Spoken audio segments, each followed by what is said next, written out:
O governo Lula publicou recentemente o reajuste do auxílio reclusão, benefício que é pago aos presos que estejam cumprindo pena em regime fechado ou em regime semiaberto. No ano passado, o valor era de R$ 1.212. Com a decisão do Ministério da Previdência Social, o valor limite agora é R$ 1.754.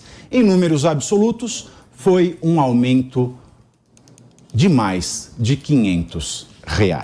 Coronel Telhado.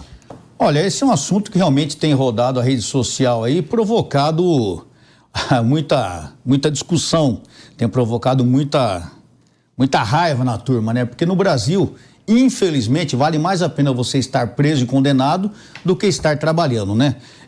Recebi algumas informações, até hoje a gente estava discutindo isso no grupo dos meus assessores, que o reajuste dado no salário mínimo foi de 7,43%, que vai passar no teto de 1.302. E o auxílio reclusão teve um reajuste menor, 5,93. Só que o valor do auxílio reclusão é muito maior do que o salário mínimo, que foi para 1.754,18. A diferença exata, eu tive o trabalho de fazer a soma aqui, dá R$ 452,18 a mais para quem está preso. É que eu falo, que país é esse? O que o pessoal tem na cabeça a ponto de o salário mínimo ser maior para um preso condenado? Ou seja, o cara matou alguém, o cara roubou, o cara praticou um crime, está preso, condenado, e ele consegue receber um salário maior do que o cidadão que trabalha todo dia, sustentar a família, pega o ônibus de manhã, um trem de manhã lotado, ou às vezes vai de bicicleta, vai a pé para o trabalho, leva uma marmita, é obrigado a esquentar a marmita, às vezes comer uma marmita fria, e o canalha, o vagabundo, o bandido que está na cadeia, tem o seu banho de sol, tem a sua comida quentinha na hora certa, tem visita íntima, sai 5 vezes por ano da cadeia. Que país é? Aonde vale a pena ser trabalhador num país com um comando desse, num país com um governo que infelizmente não valoriza o trabalhador? Todas aquelas promessas feitas durante a campanha de comer picanha no final de semana, de valorizar o trabalho, de aumentar o salário mínimo, de não taxar o imposto de renda, ao contrário, taxou imposto de renda para pessoas que não tinham essa taxação, ou seja, tudo que ele disse na Câmara, ele está fazendo justamente o contrário, contra o trabalhador.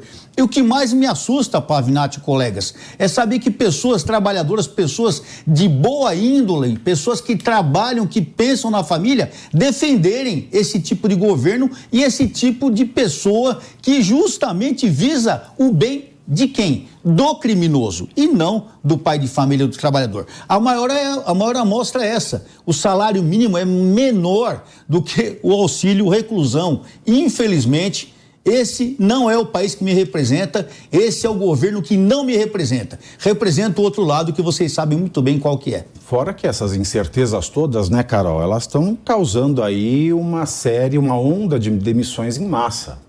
Sem dúvida, isso causa um grande problema econômico no país, sem dúvida, por conta das incertezas.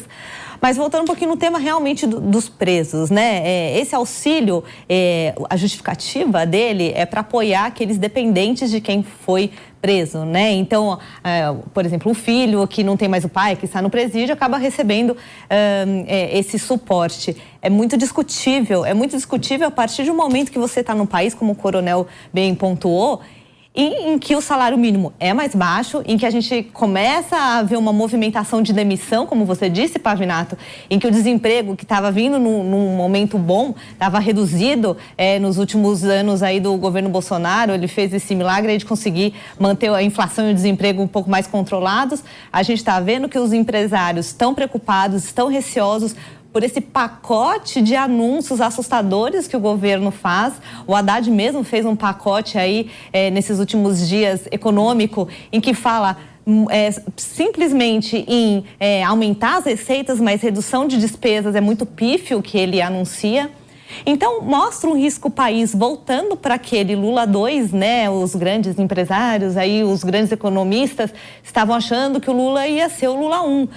Mas, na verdade, o Lula está sendo, acho que o Dilma 2, né? Então, gera um desconforto imenso em quem quer investir, um desconforto imenso nos investidores estrangeiros também, ou seja, o capital para de entrar aqui no país, o dólar sobe. É aquele movimento que a gente vai vendo aos poucos de queda do nosso país, e a gente pode pensar, é só um simples aceno ali que ele está fazendo para um povo, para uma parcela, ele não é um simples aceno. O pacote está assustando. Agora, o que explica, Deise, talvez, essa medida já nessa primeira semana tão conturbada? Você não fez nenhum aceno à base do eleitorado que não está encarcerada e já, de pronto, antes de pensar em qualquer outra coisa, já aumenta o auxílio reclusão. Dá para entender, dá para extrair alguma coisa dessa ação? Sem querer me comprometer muito, mas dá, né, Pavinato? Google, assim, pode explicar muita coisa. A esquerda, se a gente der uma olhadinha nas últimas declarações do Marcos Valério, que foram a público há pouco tempo, dando alguns indicativos, o Marcos Valério, que foi o operador do Mensalão, né, dando alguns indicativos da ligação de alguns setores da esquerda com alguns tentáculos de organizações criminosas, talvez possa haver uma explicação mais sociológica para isso, né? Existe essa tendência clara e a gente sabe muito bem, né? O que me espanta no meio disso tudo, assim, e a Carol estava falando muito bem, é que às vezes dá-se a impressão de que o governo ele quer tirar todas as forças daquele trabalhador para que ele não tenha mais nem vontade de reagir. Porque a gente, quando fica desempregado ou quando tem problemas familiares, eu não vejo o governo chegando ali para mim dizendo, tá aqui, Deise, eu vou te ajudar até tu te recuperar, ou porque teu filho tá sem amparo ali. Mas esse auxílio reclusão, às vezes, parece até um escárnio e um deboche. E, assim, com todo respeito, eles passam o dia inteiro parados, coloca para trabalhar essa gente. Coloca essa gente para trabalhar de sol a sol, porque não vão ter tempo de pensar em porcaria e nem de parar no sistema prisional. Exato, porque a lei de execução penal, né, Bissoli, ela manda, o preso tem que trabalhar, né? Então, trabalhando tudo bem. Mas acontece que a gente não tem sistema carcerário suficiente e a gente não tem cela suficiente, então não tem sequer uma mesa de trabalho, não tem. O Brasil é um completo fracasso no sistema carcerário. Mas apesar dessa questão do trabalho que deveria acontecer, não acontece porque... Sabe o que eu costumo dizer? Eu costumo fazer a seguinte comparação. Eu entro numa faculdade, eu tenho que fazer lá, ir para frequentar as aulas, fazer as provas, aí eu ganho o diploma, tá? Né? Tenho lá, a grade curricular é essa, a norma. Agora, o cara entra no sistema penal, ele tem, né, o regime de progressão, a progressão do regime de pena, e ele tem os benefícios por bom comportamento, trabalho, estudo, etc. e tal. Como o Estado ele não dá condição de nada, dele trabalhar, dele fazer uma série de coisas, chega na hora do diploma, do benefício, ele já dá o benefício sem o cumprimento do requisito. É como se eu entrasse na faculdade fala, olha, eu não tenho professor, eu também não tenho sala de aula, deu tempo aqui, você pega o diploma. É isso que acontece.